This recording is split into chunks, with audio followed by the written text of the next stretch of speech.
implications for the future. Even if we do that, that's in some senses a short-term fix for the long-term workforce issues that are facing agriculture in the U.S. This is something we need to do. It's a part of our system right now, and it will continue to be a part of our system, I'm sure, for quite a while in the future. But if you look at what's happened, fertility rates in Latin America have plummeted. Net migration between the U.S. and Mexico, the best evidence from the Pew Center for Hispanic Studies suggests that that's actually may have reversed, and we're now experiencing net outmigration back to Mexico. At least we've moved to sort of a level of stability.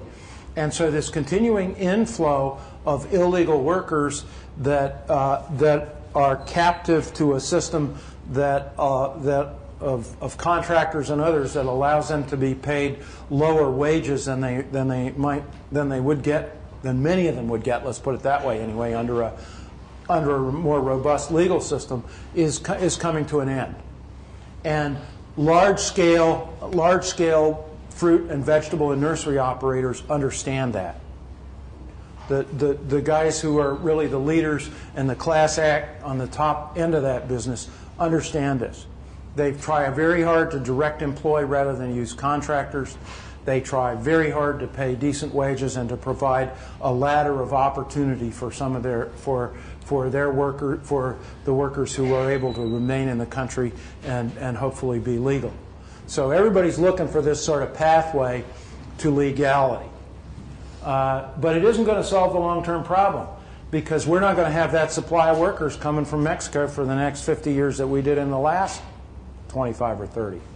And we're not going to have the supply of workers coming from farms in the United States and Canada that we did for the last 50 years. And that's going to be one of the challenges that all of you are going to be a part of facing. How many of you grew up on a farm? Okay, that's not even half. And our whole system has been predicated on taking advantage of the human capital that was developed by people that grew up on farms.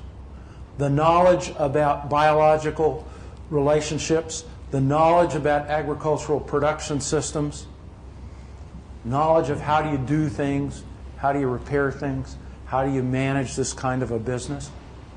Those are all important skills that are embodied in human capital, and they're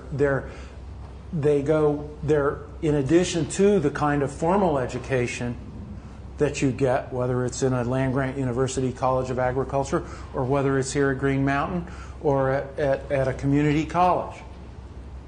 So we have to find a way to fill that gap, because as you look at the demographics of our system, it's that pipeline is not there anymore. We no longer have that source of that human capital.